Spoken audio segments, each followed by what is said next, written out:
This year, my wife and I made a resolution.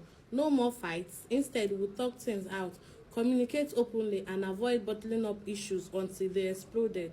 It's nice. We hugged and wished each other a happy new year, determined to start 2025 on a peaceful note. And for the first 3 days, it was blissful until our house party happened. We had invited some friends over to celebrate. My wife had worked tirelessly to prepare fried chicken, peppered pomo, and small chops. As the party got lively, my friends and I enjoyed the chicken, washed down with drinks. Later, two of my friends went to my wife and said they weren't satisfied and wanted more chicken, but she told them it's finished, so they came to me. I knew my wife had set some aside for us to enjoy after the party, but trying to be the gracious host, I went into the kitchen and gave them what she had kept.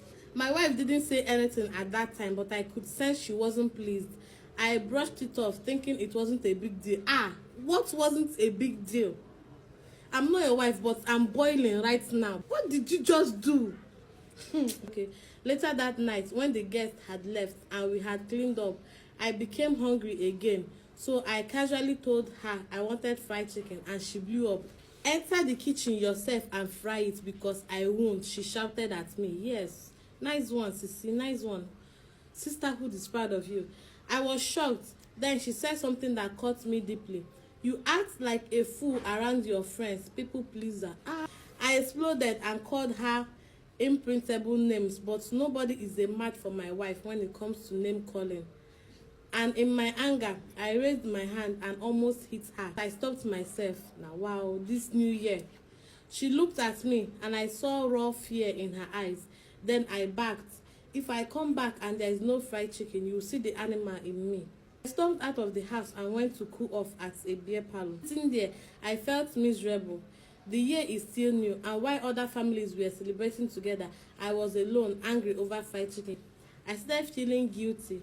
My wife didn't deserve how I had acted, so I got up, went to a fast food spot, and bought her favorite pizza and ice cream on the way home. When I got back, the house smelled amazing. On the dining table was a plate of fried chicken, peppered deliciously, and a chilled small stout beside it. But my wife didn't come out to welcome me like she usually did. I sat down to eat, but on a second thought, I got up, went to the bedroom, and found her curled up on the bed, pretending to be asleep. I tapped her gently, handed her the pizza and ice cream, and knelt down. I'm sorry, I said. It was the beast. Please forgive me. She was shocked. I had never apologized first before, whether I was right or wrong. She owed me would drag the fight until she herself apologized first, but this was a new year and I was trying to be a better husband. She smiled, helped me up and hugged me tightly. Feeling relieved, I headed to the dining table to devour the fried chicken, but just as I was about to take a bite, she snatched the plate away. It's cold, she said, and I added too much spice because I was